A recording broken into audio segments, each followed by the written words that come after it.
Eh bien, on continue encore sur le discernement. Tantôt, je disais que Jésus avait été tenté dans le désert. Et il avait jeûné pendant cette période, pendant 40 jours, et il a été tenté. Ce qui veut dire que des fois, l'ennemi, Satan ne vient pas nous attaquer juste quand on est vulnérable ou qu'on est dans le fait un péché. Ou non, ça peut arriver dans le jeûne aussi. Et c'est là où il essaie de s'introduire dans nos pensées afin de nous tenter, de nous faire succomber pendant que nous sommes dans le jeûne. Et c'est pour ça que la parole devient importante. La parole, les écrits de Dieu sont importants. Et de toujours citer devant l'ennemi la parole de Dieu. Il faut faire la distinction, c'est pas juste pendant qu'on est vulnérable, mais on est aussi vulnérable pendant le jeûne. Et c'est important de faire des jeûnes aussi pour être en relation intime avec Jésus. Nous allons aller dans la troisième partie qui est nous devons connaître notre ennemi. C'est sûr que pour être capable de le chasser, il faut savoir qui il est, hein, déjà en partant. Et ce n'est pas une personne, c'est un esprit. Donc, on ne doit pas s'attaquer directement à une personne. Le serpent ancien, c'est un de ses noms. Dieu n'a pas épargné les anges qui ont péché, mais il les a précipités dans les abîmes des ténèbres et les réserve pour le jour du jugement. Dans 2 Pierre 2,4, vous le retrouverez. Voici les autres noms et titres qui ont été donnés à Satan.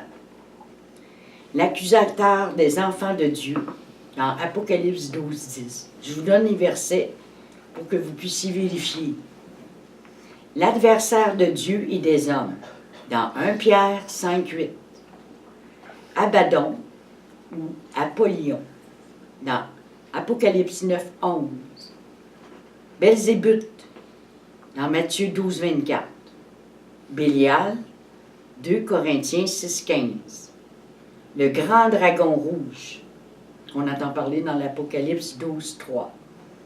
Le père du mensonge, dans Jean 8,41. Menteur, dans Genèse 3,4 et dans Jean 8,44. Lucifer, dans Esdras, dans 14,12. Dieu de ce monde, 2 Corinthiens 4,4. Vieux serpent ancien, dans Apocalypse 12,9. Le prince de ce monde, dans Jean 14,30. Prince des démons, Matthieu 12,24. Éphésiens 2,2 aussi. Prince des démons de l'air. Prince des ténèbres de ce monde, dans Éphésiens 6,12. Pécheur depuis le commencement, dans 1 Jean 3,8. Satan, dans Luc 10,18. Meurtrier depuis le commencement, dans Jean 8,44.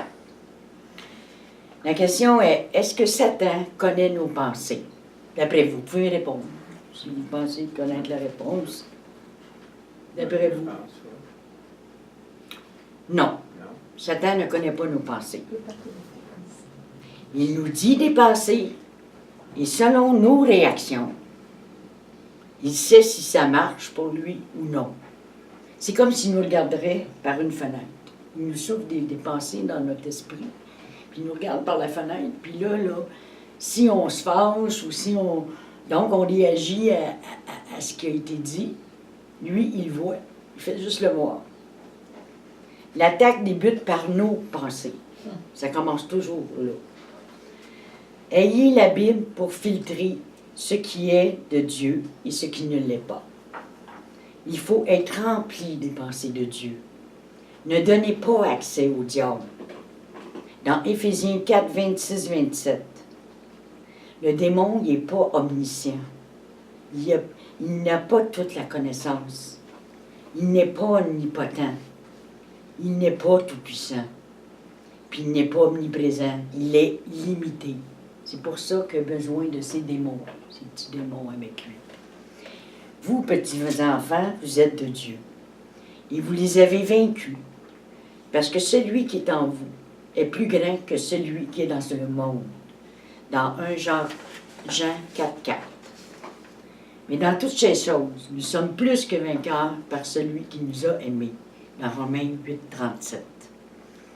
Le Saint-Esprit a l'habilité d'être omniprésent, omnipotent et omniscient. Satan doit se servir de ses esprits rebelles pour œuvrer dans le monde. Dieu nous a donné la puissance sur la puissance de l'ennemi.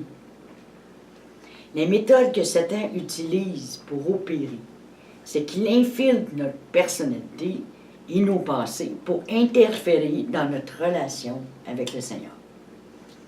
Il peut nous tourmenter par la crainte, le doute, des pensées négatives. Il tente de nous empêcher de lire la Bible, de prier, de louer Dieu et même de témoigner. La mort et la vie sont au pouvoir de la langue. Quiconque l'aime en mangera le fruit. Dans Proverbe 18, 21. Soumettez-vous donc à Dieu, résistez au diable, et il fuira loin de vous. Dans Jacques 4, 7. Car pour ce qui concerne toutes les promesses de Dieu, c'est en lui qu'est le oui, et c'est pourquoi encore l'amen. Par lui est prononcé pour nous à la gloire de Dieu. Dans 2 Corinthiens 1, 20. Car vous avez besoin de persévérance, afin qu'après vous avoir accompli la volonté de Dieu, vous obtenez ce qui vous est promis. Dans Hébreux 10, 36. Pour chasser les esprits, il faut demeurer ferme, sans se laisser troubler par leurs manifestations. Rappelez-vous que Satan ne vient que pour voler, détruire et tuer. Quand Jésus nous protège, aucun démon ne peut entrer. Est-ce que Satan connaît nos pensées? Non. OK. Parfait. C'est tout. C'était la terminaison.